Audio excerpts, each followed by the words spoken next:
Here we go. Lucas Pichata is going to lead them away. Martin Sirotech from second position. Oh, but that's the other Entropic car. Lucas Pichata dropping way down. An absolutely terrible start for him. He's down at, that must be 7th, 8th position. He's side by side through turn 1, through the Nord curve as well, as he goes on the attack to the Lenovo Legion car.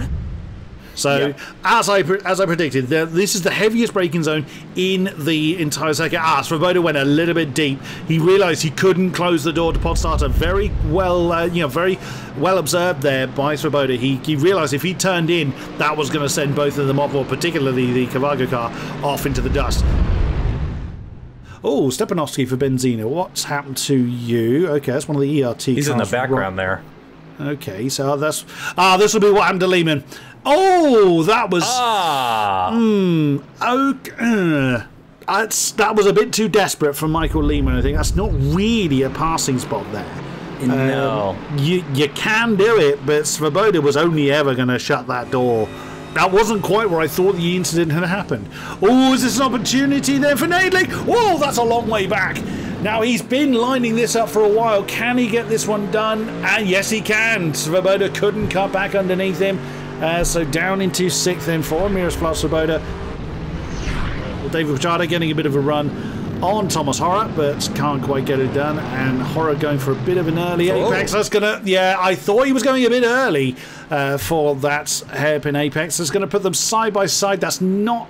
unless he can hang on to... Oh! So David Pichata was sufficiently alongside this, damaged the front of his car, and he's gone too deep. So there is damage to the front of his car. And he's really struggling now. Now, that didn't look that big an impact, but that clearly was much bigger than it seemed to from that aerial shot. David Pichata now tumbling through the field with damage to that front right corner.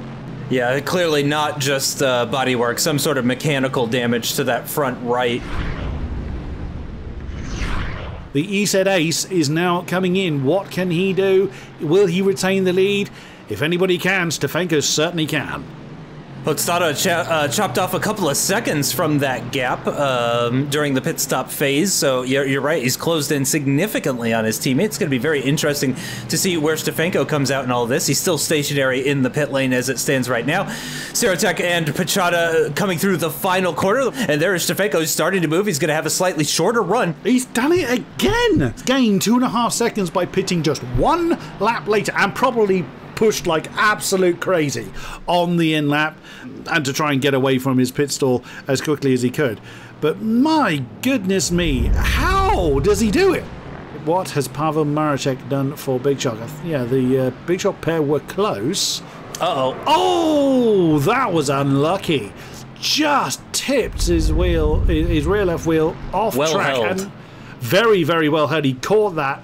If he'd left that literally a few pixels later, he'd have been round and possibly taken his teammate with him.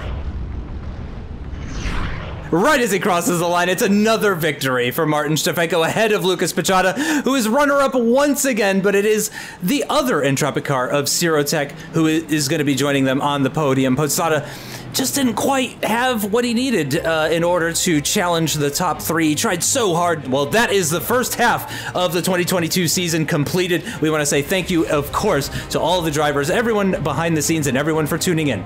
We'll see you next time. Bye-bye.